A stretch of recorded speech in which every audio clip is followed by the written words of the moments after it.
Management Systems and Processes, IGNOU MS01 Block 1 Unit 3. What is a system? System क्या है? System जो है वो कुछ इंडिविजुअल्स और कुछ एक्टिविटीज़ को जोड़ करके बनाया गया है। इसमें सब सिस्टम्स होते हैं जब वो सब एक साथ मिला दिए जाते हैं एक स्पेसिफिक प्लान के हिसाब से, जब जा कर के सिस्टम बनता है। जैसे कि बायोलॉजिकल सिस्टम है, ह्यूमन बॉडी के अंदर नर्वस सिस्टम है, स्केलेटन सिस्टम है और भी पता नहीं कितने सिस्टम्स हैं। तो मस्कुलर सिस्टम है, तो ये डाइजेस्टिव सिस्टम है। वो सारे सिस्टम्स मिलकर के बॉडी बनती है। ये सिस्टम अपने आप में अलग कुछ भी नहीं है, लेकिन वो जब सब एक प्री डिफाइंड प्लान में, प्री डिफाइंड स्कीम के अंदर जब मिल जाते हैं तो वो सिस्टम बन जाता है। इन सब सिस्टम्स का जो इंटर रिलेशनशिप है वो फ्लो, स्ट्रक्चर, उसके प्रोसेस, फीडबैक और कंट्रोल से पता लगता है।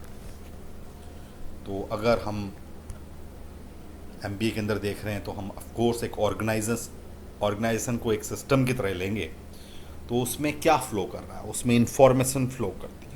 उसका स्ट्रक्चर कैसा होता है? उसका स्ट्रक्चर कैसा भी हो सकता है। वर्टिकल स्ट्रक्चर हो सकता है, हायरार्किकल स्ट्रक्चर हो सकता है, डिसेंट्रलाइज्ड डिसीजन मेकिंग हो सकती है, सेंट्रलाइज्ड डिसीजन मेकिंग हो सकती है, लाइन सिस्टम हो सकता है।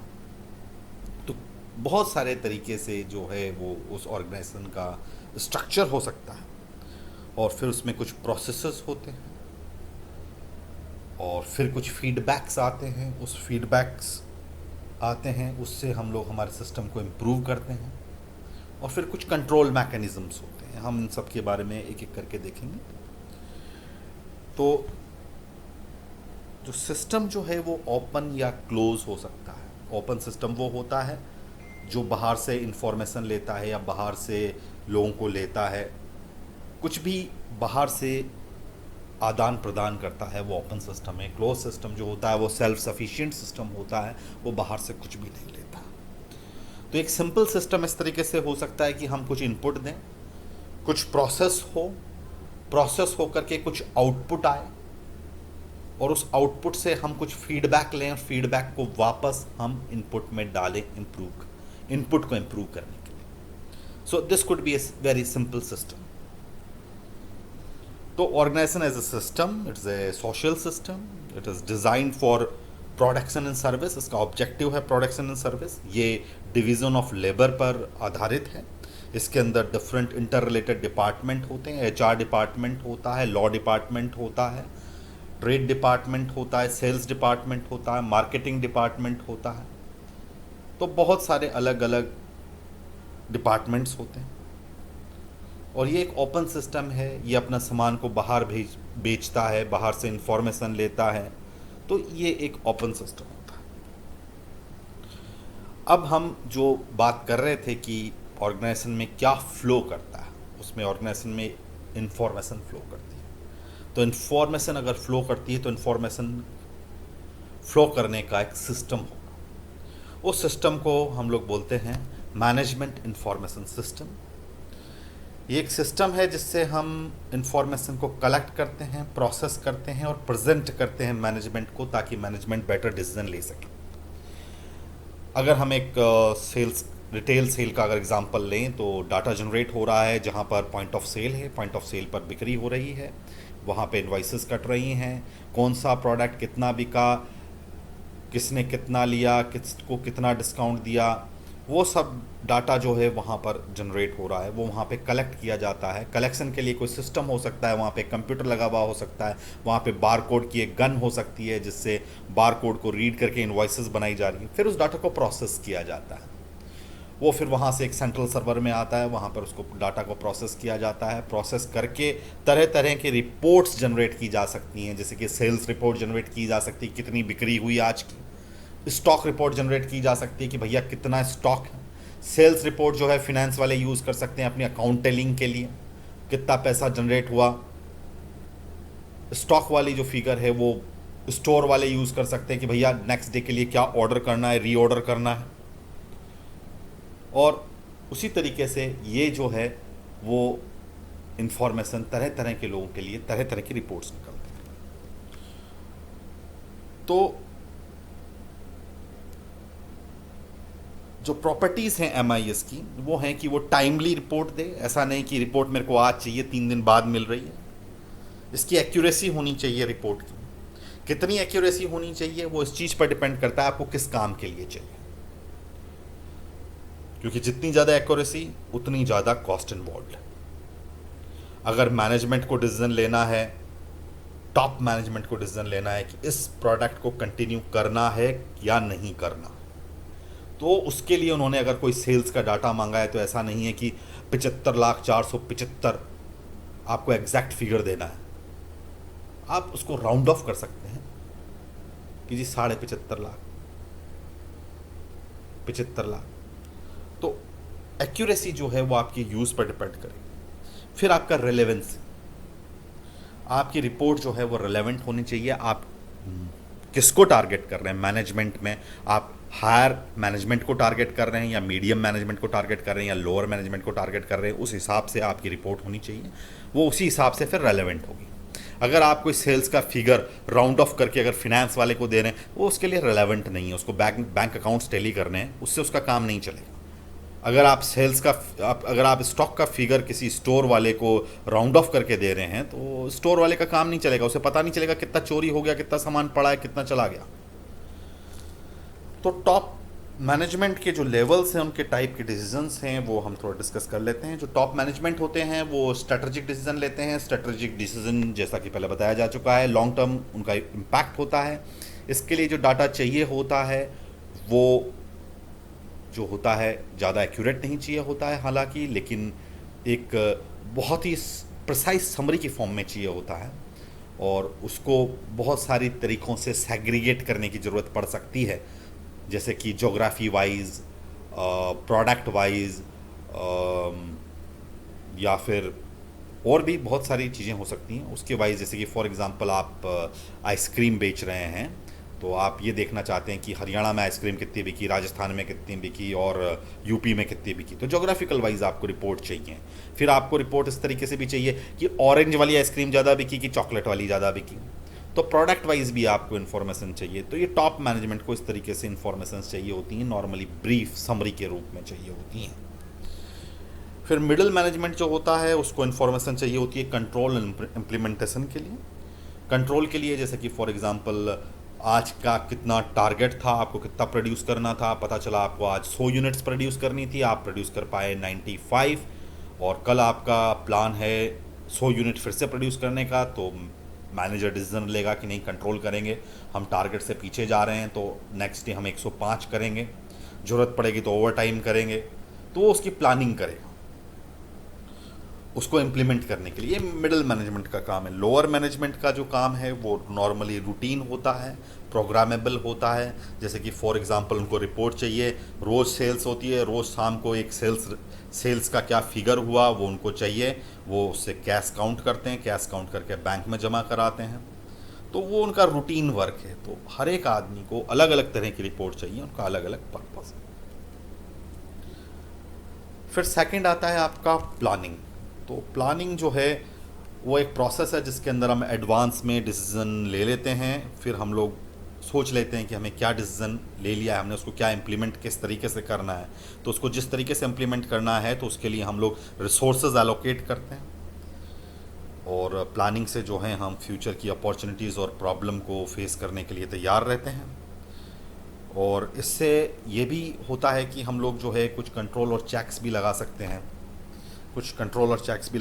जैसे कि फॉर एग्ज़ाम्पल आपने प्लान किया हुआ है कि आपको जो है नेक्स्ट मंथ जो है इतने का एडवर्टाइजमेंट करना है, आपको 5 लाख रुपए का एडवर्टाइजमेंट करना है, लेकिन बाई चांस वो एडवर्टाइजमेंट की कॉस्ट जो है ओवरशूट कर गई है, 5 के आपने 5.5 कर दिए। तो वो वहाँ पे कंट्रोल आप कर सकते हैं, अपने एक्सपेंडिचर को कंट्रोल कर सकते हैं। आपको पता लग जाता है आपने ज़्यादा किया है, आपका बजट इतना था, मंथली बजट इतना था। तो प्लानिंग प्रोसेस जो है वो स्टार्ट होता है जहाँ आप कुछ डिसीजन की सोच लेते हैं, चॉइस ले लेते हैं, फिर आप रिसोर्स कमिट कर देते हैं, और उसका अलग अलग टाइम होराइज़न हो सकता है प्लानिंग का।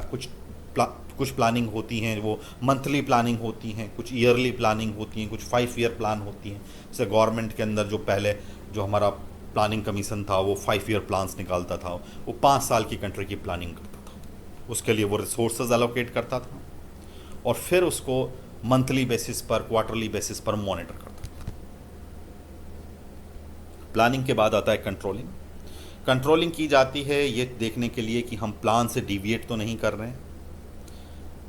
कंट्रोलिंग जो है वो बहुत ज़रूरी है कई सारी चीज़ों के लिए। जैसे अगर एचआर के अंदर हम देखें तो हम लोग रोज़ अटेंडेंस लेते हैं। अटेंडेंस इसलिए लेते हैं कि लोग जो है ऑफिस आकर के वापस ना चले जाएं, वो डिविएट ना करें। सेल्स एफिशिएंसी को देखने के लिए हम कॉस्ट पर सेल देखते हैं, वो ज़्यादा है या कम है। उस चीज़ को कंट्रोल करने के लिए अगर हमें वेस्टेज कंट्रोल करना है तो cost per unit of production देखते हैं। फिनेंस जो है वो कितना बजट आपको दिया था, उस बजट से आप कितना डिविएट करें, उस बेसिस पर वो असेसमेंट करता है और कंट्रोलिंग करता है। सेल्स प्रोग्रेस देखने के लिए हम एक्चुअल सेल्स को, जो आपकी जो मंथली सेल्स टारगेट या वीकली सेल्स टारगेट है, उसके साथ कंपेयर करते हैं। तो कोई भी प्लान जो है बिना कंट्रोल के पूरा नहीं हो सकता। जब तक आपने अगर प्लान बना लिया है लेकिन आप उसको कंट्रोल वे के अंदर मॉनिटर नहीं करते, उसको आप इम्प्लीमेंट नहीं करते, अगर वो प्लान से अगर थोड़ा सा डिविएट हो रहा है उसको वापस से प्लान पर नहीं लाते, तो बिना कंट्रोल के जो है वो प्लान पूरा नहीं हो सकता। फिर बहुत ज़रूरी है प्लानिंग कंट्रोलिंग के लिए कि हर एक आदमी की रिस्पॉन्सिबिलिटीज़ जो हैं वो फिक्स हों, क्लियर कट रिस्पॉन्सिबिलिटीज़ हों किसी एक्टिविटी की। जैसे कि फॉर एग्ज़ाम्पल जो ये सेल्स वाला आदमी है, इसका सेल्स एरिया इतना है, ये इतने से इतने एरिया के अंदर सेल करेगा, तो उसकी फ़िक्स रिस्पॉन्सिबिलिटी है। अगर उसने टारगेट अचीव नहीं किया तो वी नो, इसको बोलना है। पता है आपको प्रॉब्लम है, लेकिन बोलना किसको है अगर ये नहीं मालूम तो फिर क्या होगा। इसलिए क्लियर कट रिस्पॉन्सिबिलिटीज़ होना बहुत ज़रूरी है। कंट्रोलिंग जो है बेटर इंप्लीमेंटेशन करता है, ये प्रोग्रेस को चेक करने के काम आता है, और ये यूज़फुल फीडबैक भी देता है। फीडबैक कैसे देता है? अगर बजट ज़्यादा हो गया है तो आपको फीडबैक मिला, ऐसे कम कर दो। कुछ चीज़ कम हो गई है, सेल्स कम हो गई है, तो आपको फीडबैक मिला, आप उसे ज़्यादा कर दो। तो ये फीडबैक का भी काम करता है।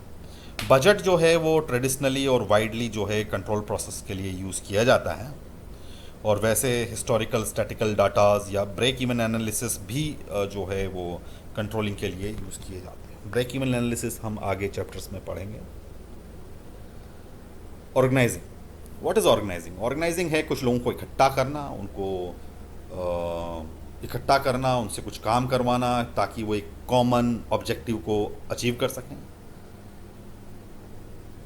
उनको हम लोग जो है ग्रुपिंग करते हैं, उनके फंक्शंस के बेसिस पर हम लोग ग्रुपिंग कर सकते हैं कि भैया ये प्रोडक्शन वाला आदमी है, पर्सनल का आदमी है, फिनेंस का आदमी है, मार्केटिंग का आदमी है, या फिर जोग्राफिकल टेरिटरीज पर कर सकते हैं कि ये नॉर्थ इंडिया की सेल दिखेगा, साउथ इंडिया की सेल दिखेगा, ईस्ट इंडिया की सेल दिखेगा, वेस्ट इंडिया की सेल दिखेगा। या फिर हम ऑर्गेनाइजेशन को, ऑर्गेनाइजिंग जो है वो हम लेवल ऑफ सेंट्रलाइजेशन पे कर सकते हैं कि डिसीजन किस तरीके से हो रहे हैं। जैसे कि फॉर एग्जांपल एक सब्जी वाला है, वो अकेला है, वो खुद ही डिसीजन लेगा सब्जी वाला। सब्जी की दुकान बड़ी हो गई, बाद में उसने डिपार्टमेंटल स्टोर खोल लिया, 5-6 लोग रख लिए, फिर जो है वो डिसीजन जो है अलग अलग आदमी अलग अलग लेवल पर लेगा। तो वो सेंट्रलाइज जो डिसीजन मेकिंग का जो है वो डिसीजन कौन ले रहा है, वो सेंट्रलाइज्ड है कि डिसेंट्रलाइज्ड है, उस बेसिस पर भी हम ऑर्गेनाइजेशन को जो है क्लासीफाई कर सकते हैं। लोगों को ऑर्गेनाइज करने के बाद हमें उन्हें मोटिवेट करना बहुत ज़रूरी है एक्टिविटी कराने के लिए। तो उनके बिहेवियर को हम लोग मोटिवेट कर सकते हैं मनी से, सैलरी बोनस के रूप में, इंसेंटिव से, कमीशन से, रिवार्ड से। जो लोग मनी से प्रभावित नहीं होते उनको रिकॉग्निशन दी जा सकती है, अवार्ड दिया जा सकता है, उनको कुछ स्टेटस दिया जा सकता है। हर एक आदमी जो है अलग अलग चीज़ से जो है वो मोटिवेट होता है अपनी कैरियर लाइफ के अंदर। एक यंग आदमी जॉब लगी है, उसको कोई मोटिवेशन फैक्टर नहीं है, उसका मोटिवेशन फैक्टर उस पर्टिकुलर मोमेंट पर केवल मनी और सीखने की एक इच्छा होती है। जैसे जैसे वो कैरियर में ग्रो करता जाता है, उसका फिर वो मनी नहीं रह जाता, फिर उसको पावर चाहिए।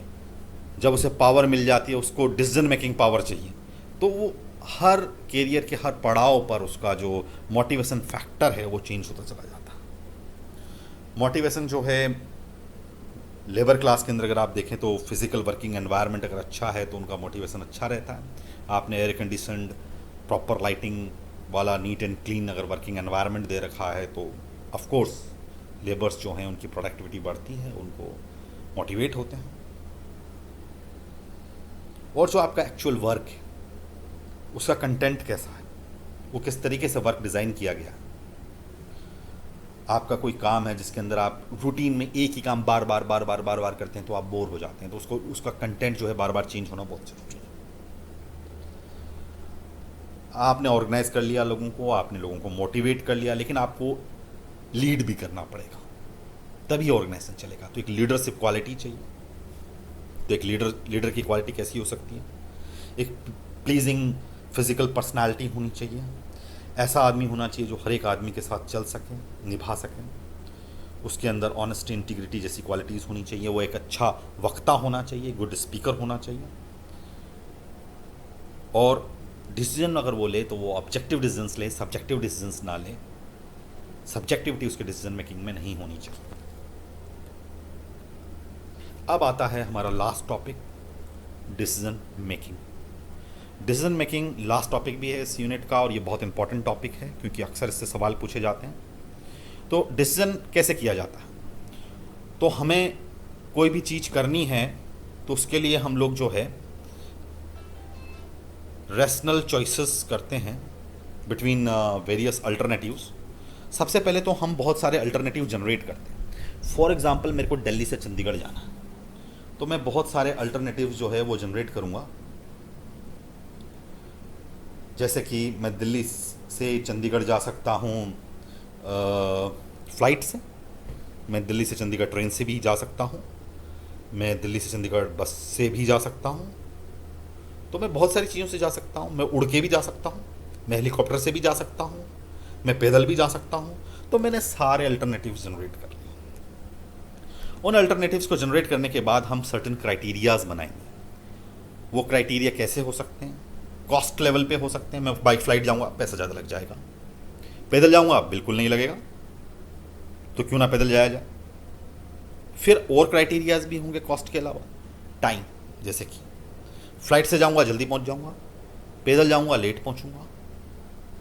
फिर कुछ क्राइटेरिया फिजिबिलिटी जैसे भी हो सकते हैं। उड़ के जाऊँगा, उड़ के मैं जा ही नहीं सकता, फिजिबल ही नहीं है। तो इन क्राइटेरियाज के बेसिस पर हर एक अल्टरनेटिव को इवेलुएट किया जाता है। उसके बाद वो अल्टरनेटिव जो सबसे बेस्ट हो, इन सारे क्राइटेरियाज पर खरा उतरे, उसे सेलेक्ट किया जाता है, इम्प्लीमेंट किया जाता है।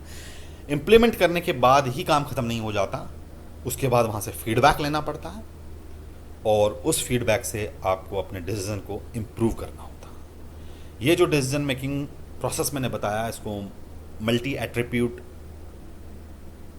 डिसीजन मेकिंग भी बोलते हैं। तो इसके अंदर जो है, मैं दोबारा से रिपीट कर देता हूँ, हम लोग बहुत सारे अल्टरनेटिव जनरेट करेंगे। हमारे पास बहुत सारे क्राइटेरियाज होंगे। हर एक क्राइटेरिया का अलग अलग वेटेज हो सकता है। जैसे कि मेरे को यहाँ से चंडीगढ़ जाना है तो मेरे लिए कॉस्ट इतना इम्पॉर्टेंट फैक्टर नहीं है, लेकिन टाइम मेरे लिए इम्पॉर्टेंट फैक्टर है। अगर ऐसा है तो मैं टाइम को ज़्यादा वेटेज दूंगा, कॉस्ट को कम वेटेज दूंगा। फिर मैं अपने सारे क्राइटेरियाज को उस बेसिस पर मैं एवेलुएट करूँगा। जिसको सबसे ज़्यादा मार्क्स मिलेंगे, या आप कह लो जिसे सबसे ज़्यादा पसंद किया जाएगा, खरा उतरेगा, वही सेलेक्ट किया जाएगा। Thank you. इसी के साथ यूनिट 3 कंप्लीट होती है। Thank you.